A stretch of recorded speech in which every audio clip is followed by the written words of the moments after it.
9h, 11h, Europe 1 Culture Média. Philippe Vandel.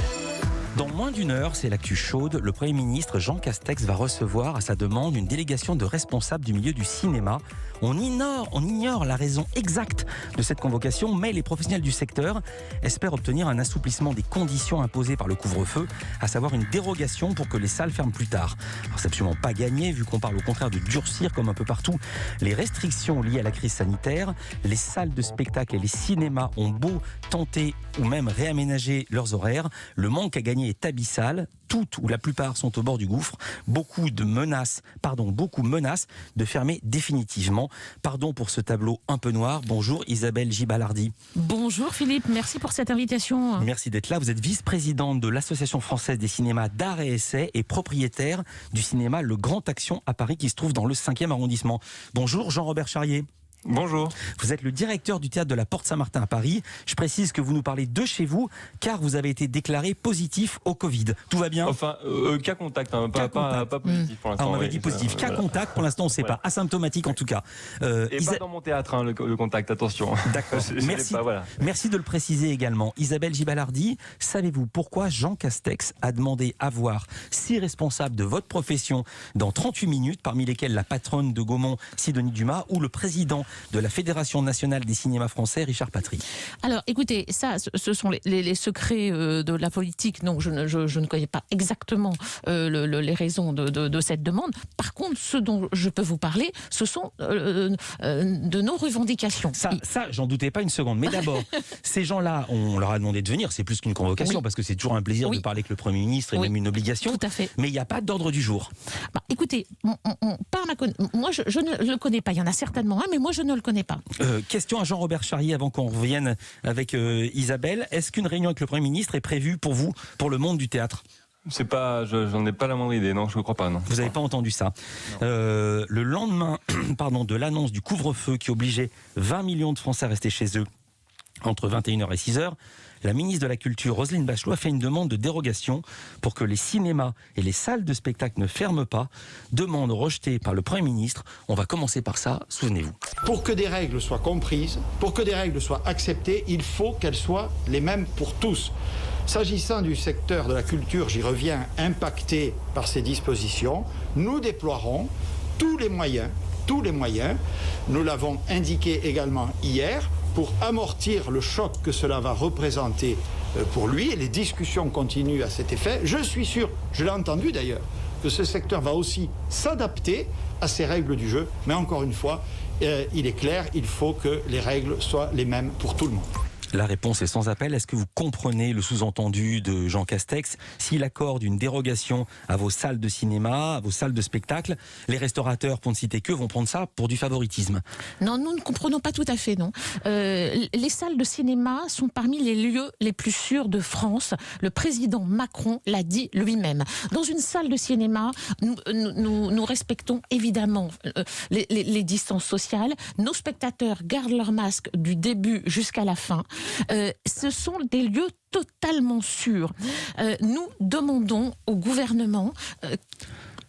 Allez-y. Nous demandons au gouvernement que le billet de cinéma serve de justificatif à une dérogation horaire. Je vais poser la même question à Jean-Robert Charrier. Que pensez-vous de l'argument en sous-texte du Premier ministre?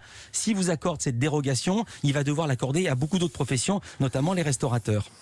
Oui, sauf qu'il y a de plus en plus. Déjà pendant le confinement, il y avait ça montait la nécessité de culture et de.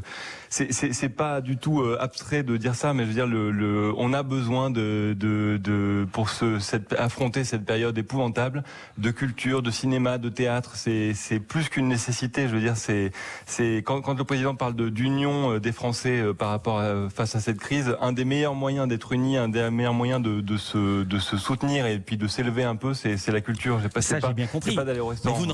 J'ai bien compris, mais vous ne répondez pas à l'argument médical. Contrairement à Isabelle Gibalardi, qui elle remet en cause. Isabelle Gibalardi, je résume pour nos auditeurs, remet en cause cet argument médical. Vous ne le remettez pas en cause, mais vous dites la culture doit passer avant la santé, si je vous suis. Et effectivement aussi, mais je peux redire ce qu'elle dit. Je suis absolument d'accord avec elle. On a fait les bons petits soldats, tout est mis en place, les protocoles sanitaires sanitaires sont mis en place dans les théâtres. Moi, je vis dans mon théâtre, je vis au-dessus de mon théâtre. Il y a à côté de moi juste à côté de moi une colocation avec des trentenaires et des quarantenaires qui vivent là. Avant le couvre-feu, ils faisaient des fêtes jusqu'à 3h, 4h du matin. Et puis là, depuis le couvre-feu, c'est exactement la même chose. Moi, je ferme mon théâtre bien sagement à 20h45. Et puis leur fête à eux dure jusqu'à 6h15 du matin et ils rentrent chez eux. Donc, Est-ce que vous avez l'impression, pardonnez-moi, je vous interromps parce qu'il y a tellement de questions à vous poser. Est-ce que vous avez l'impression d'être soutenu par Roselyne Bachelot, la ministre de la Culture ? Absolument. Moi, oui. En tout cas, elle est extrêmement présente. Je sais qu'elle s'est battue comme une lionne pendant toute la journée du mercredi, quand a été décidé ce couvre-feu à 21h, pour que ce couvre-feu soit à 22h ou même à 23h.